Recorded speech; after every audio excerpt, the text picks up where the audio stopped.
Hallo, ich bin's, Robin, Deutschlehrer mit Core Languages, and today I'm back on campus of the beautiful College of Charleston. Now, did you know that the College of Charleston is the oldest municipal college in the United States? By some people, it is even considered to be one of the most beautiful campuses. Now, when I say things like the oldest or the most beautiful, I use what's called the superlative. The superlative helps me compare nouns by using adjectives, but I have to be a bit careful. In English, I say the oldest, but the most beautiful, not the beautifulest. Believe it or not, but in German, it might be a little easier to use the superlative. But because you're dealing with nouns, you're also dealing with cases and with gender, so maybe I spoke a little too soon. Well, in today's video, I'm going to show you how to use the superlative so that you can use it in your German sentences. I would say, los geht's und viel Spaß beim Deutschlernen. Der Superlativ, the superlative. In English and in German, adjectives can be placed before or after a noun. An adjective that is placed after a noun is called a predicate adjective. And in German, a predicate adjective does not get a case ending. To form the superlative with a predicate noun, we need am, then the adjective, the superlative ending st, and en.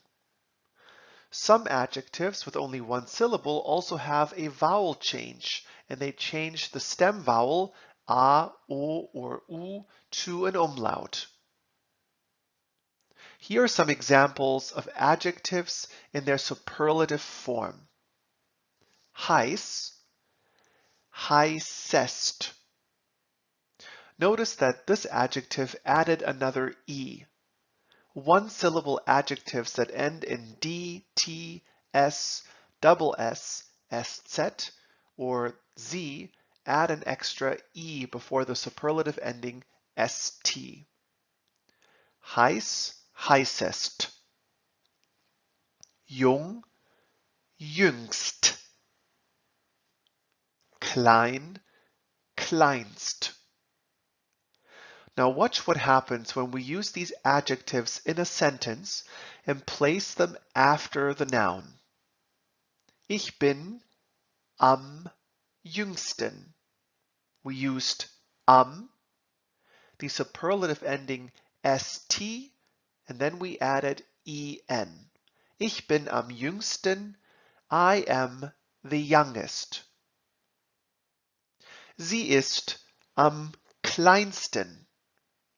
She is the shortest. Notice we used then added the superlative ending st and en. In English, some polysyllabic adjectives, which are adjectives with multiple syllables, form the superlative with the help of the word most. For example, the most beautiful or the most difficult. German never does this. Regardless of the number of syllables, we always form the superlative the same way by adding st. For example, hübsch, pretty, hübschest, the prettiest. Because hübsch is spelled with ch at the end, we also add the filler e. Gesund, healthy, gesundest, the healthiest. Because gesund ends on d, we add the extra e. Sometimes we also say gesündest with an umlaut. Intelligent, intelligentest. Intelligent, the most intelligent. Now watch what happens when we put these adjectives into a sentence. Georg ist gesund, Till ist gesünder und Jan ist am gesündesten. Notice that we added and the ending en because the superlative adjective is placed after the noun or the person, in this case Jan.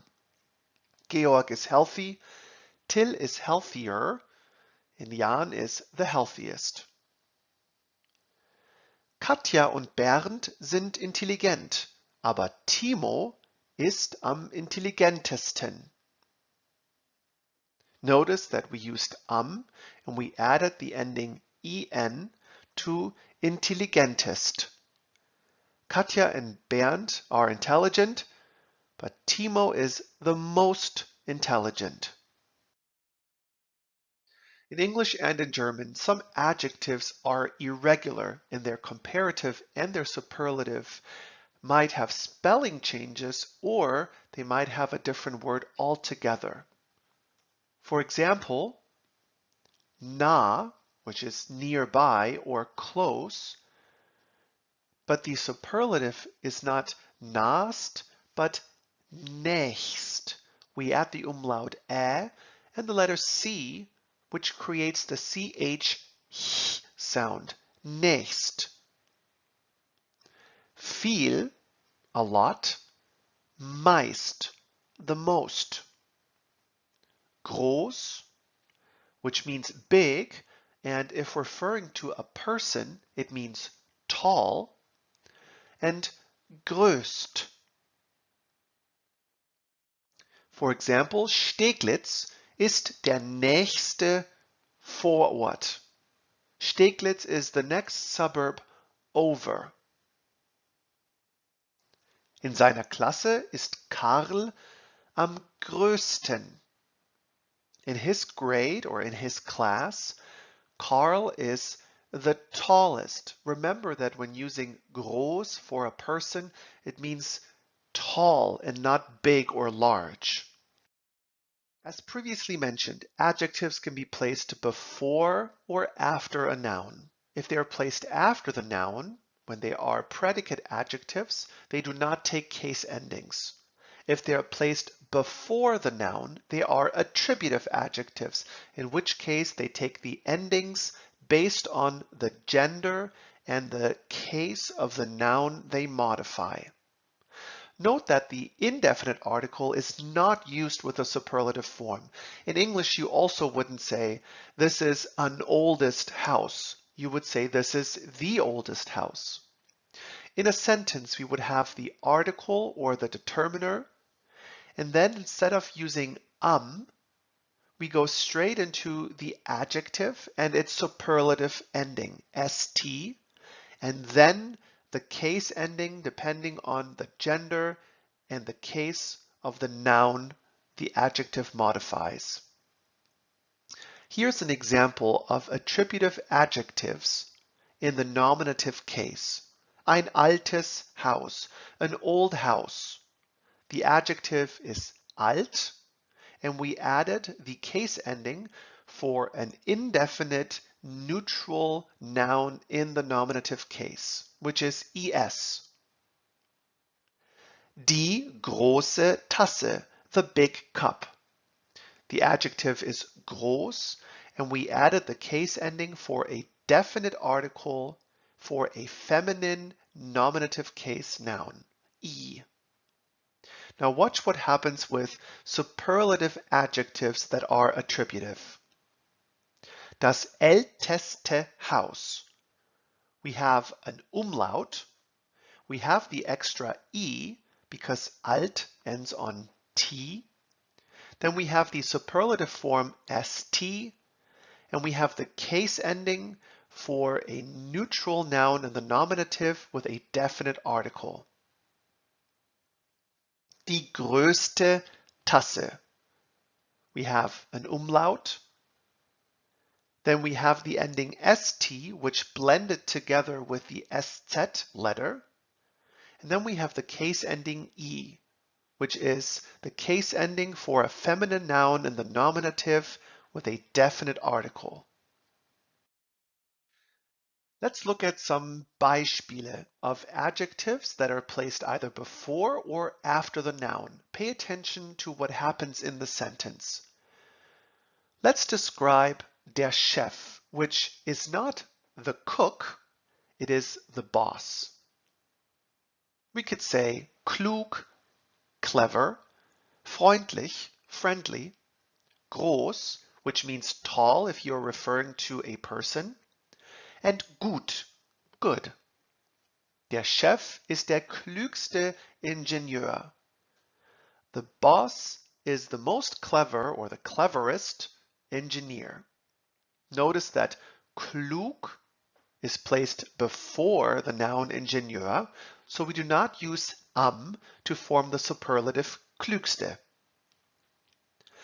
Der Chef ist am freundlichsten. The boss is the most friendly. Der Chef ist am größten. The boss is the tallest.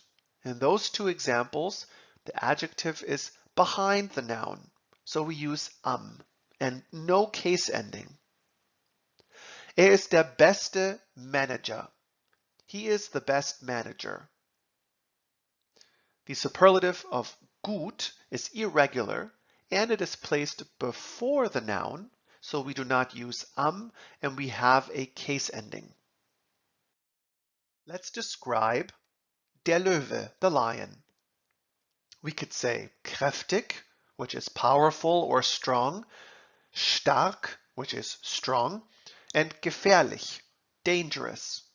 We could say, der Löwe ist das kräftigste Raubtier. The lion is the most powerful predator. Notice that the adjective is placed before the noun Raubtier, so we do not use am, and we have a case ending. Löwen sind am stärksten. Lions are the strongest. In this case, the adjective is placed after the noun, so we use am. Der Löwe ist am gefährlichsten. The lion is the most dangerous. The adjective is behind Löwe, so we use am. Practice. Üben wir. Welche Antwort ist richtig? Choose the correct superlative form of the adjective viel, much. Surfen macht am meisten Spaß or surfen macht am vielsten Spaß. Viel is an irregular adjective and the superlative is meisten. Surfen macht am meisten Spaß. Surfing is the most fun. And how about this example? Biologisches Essen ist am gesundsten or gesündesten. The correct superlative is gesündesten. The adjective is gesund, healthy, and it ends on the letter D, so we need to add the extra E, and then we add S-T-E-N. Organic food is the healthiest. Vielen Dank fürs Zusehen. I hope you now have a better understanding of how to use the superlative in German. As always, if you have more questions, feel free to comment, or if you're interested in joining one of our German courses with a live instructor, feel free to message us directly. Das war's, vielen Dank und bis zum nächsten Mal.